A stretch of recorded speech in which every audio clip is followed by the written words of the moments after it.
আর কয়েকদিন পরই মাধ্যমিক পরীক্ষা। এই সময় তোমাদের সবার কয়েকটি কমন প্রবলেম হচ্ছে। মনে ভয় লাগছে, পরীক্ষার ডেট যত আগায় আসতেছে তত ভয় লাগতেছে। সারা বছর তো পড়ছি, কিন্তু এখন তো ভয় লাগতেছে, কি করব, পড়া মনে থাকতেছে না, রাতে ঘুম আসতেছে না, টেনশন হচ্ছে, পরীক্ষা ঠিকঠাক লিখতে পারবো তো, পরীক্ষার আগে ভুলে যাবো না তো, কি যে করব কি না করব কিছুই বুঝতে পারতেছি না। তোমাদের টেনশন নেওয়ার কোনো দরকার নেই, মন দিয়ে দেখবে।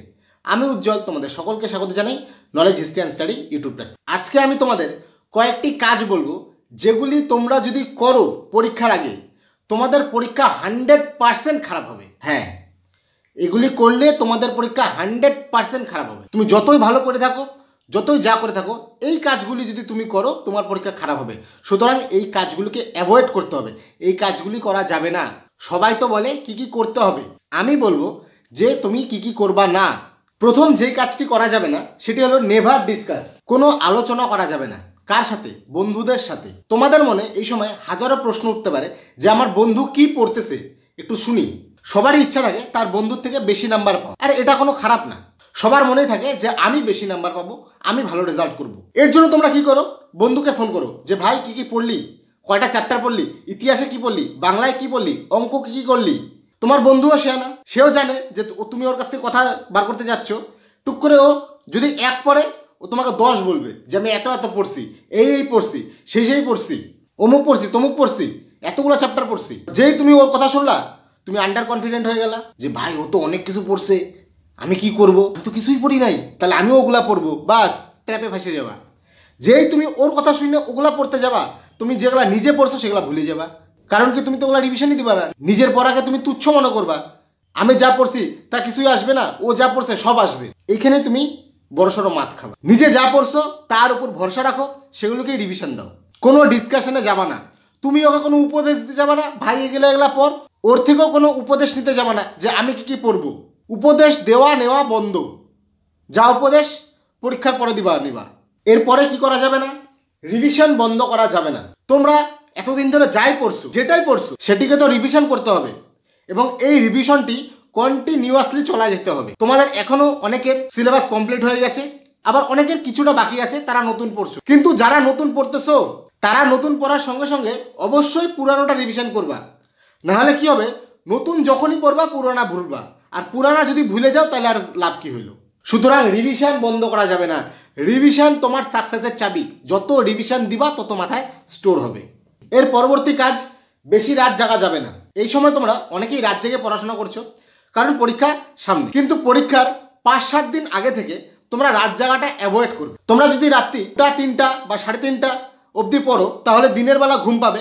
আর এই অভ্যাসটা যদি থাকে, তাহলে সকালে তোমাদের পরীক্ষার হলেও ঘুম পাবে। আর ঘুমে যদি পায়, তাহলে তুমি লিখবা কি করে? তার থেকেও বড় কথা, আমাদের কিন্তু ঘুম খুবই দরকার।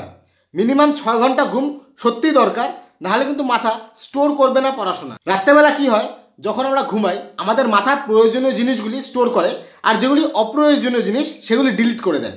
এবার তুমি যদি না ঘুমাও, মাথাকে যদি হজম করতে না দাও, তাহলে কিন্তু মগজ বুঝতে পারবে না যে কোনটাকে রাখতে হবে, কোনটাকে ডিলিট করতে হবে, সে গুলায় ফেলবে। সুতরাং বেশি রাত জাগা যাবে না। এখন পড়ছো পড়ো, কিন্তু পরীক্ষার 5-7 দিন আগের থেকে বেশি রাত জাগবা না।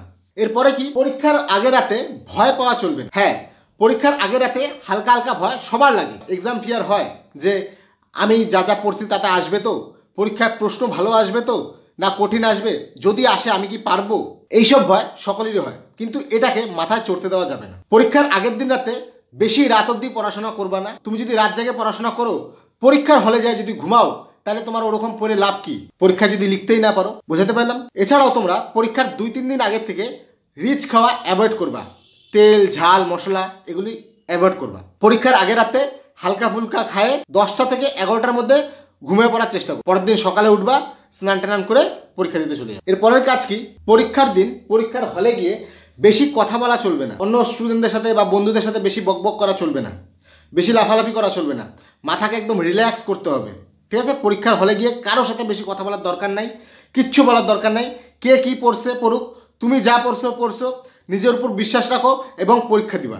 এছাড়াও পরীক্ষা দিতে যাওয়ার আগে কলমগুলোকে একটু চালায় নিয়ে যাবা, যাতে কলমগুলা পরীক্ষা ইজি থাকে। পরীক্ষার হলে একদম নতুন কলম দিয়ে লিখবা না, তাহলে তোমার হাতের স্পিড কমে যাবে, এবং শীতের দিন কলম লিখতে লিখতে বন্ধ হয়ে যেতে পারে। সুতরাং কলমগুলাকে একটু চালায় নিয়ে যাবা, দুটা করে কলম নিয়ে যাবা। স্ট্যাপলার নিয়ে যাবা এবং নিজের জরুরি ডকুমেন্ট নিয়ে যাবা, অ্যাডমিট কার্ড নিয়ে যাবা, রেজিস্ট্রেশন নিয়ে যাবা, যা লাগে সব নিয়ে চলে যাবা। একদম শান্ত মনে যাবা, শান্ত মনে নিজের সিটে বসবা, পরীক্ষা দিবা, চলে আসবা।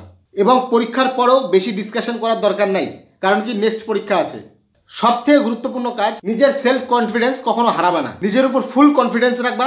তুমি এতদিন যা পড়ছো, যেগুলাই পড়ছো সব ঠিক পড়ছো, ওগুলাই পরীক্ষায় আসবে, কোনো টেনশন নেওয়ার দরকার নাই। তুমি যেটা পড়ছো সেটার উপরই ভরসা করো, সেটাকে বারবার রিভিশন করো, সেটার উপর ভরসা করেই পরীক্ষা দিতে যাবা। এরকম মনে হবে যে তুমি ভুলে যাচ্ছ বা তোমার পড়া কিছু মনে থাকছে না, ঠিক আছে? এটা তোমার সাথে না, সকলের সাথে হয়, পরীক্ষা আগাইলে এরকম হয়। সুতরাং ভয় পাওয়ার কোনো দরকার নাই, নিজের উপর বিশ্বাস রাখো এবং ওভার থিঙ্কিং করবা না, বেশি ভাবনা চিন্তা করবা না। যদি বেশি ভাবনা চিন্তা করো তাহলে তোমারই খারাপ হবে। এই ছিল কিছু গুরুত্বপূর্ণ টিপস, আশা করি এগুলি তোমার কাজে লাগবে। টিপসগুলি ছোট হলেও খুবই গুরুত্বপূর্ণ। ভিডিওটি যদি ভালো লাগে, এই প্রবলেমগুলি যদি তোমার সাথে হয়, তাহলে অবশ্যই একটি লাইক করবে, কমেন্ট করে জানাবে কিরকম লাগলো। চ্যানেলটিকে অবশ্যই সাবস্ক্রাইব করবে, বন্ধুদের সাথেও শেয়ার করবে। দেখা হচ্ছে পরের আরেকটি ভিডিওতে। ততক্ষণে ভালো থাকো, সুস্থ থাকো। জয় হিন্দ।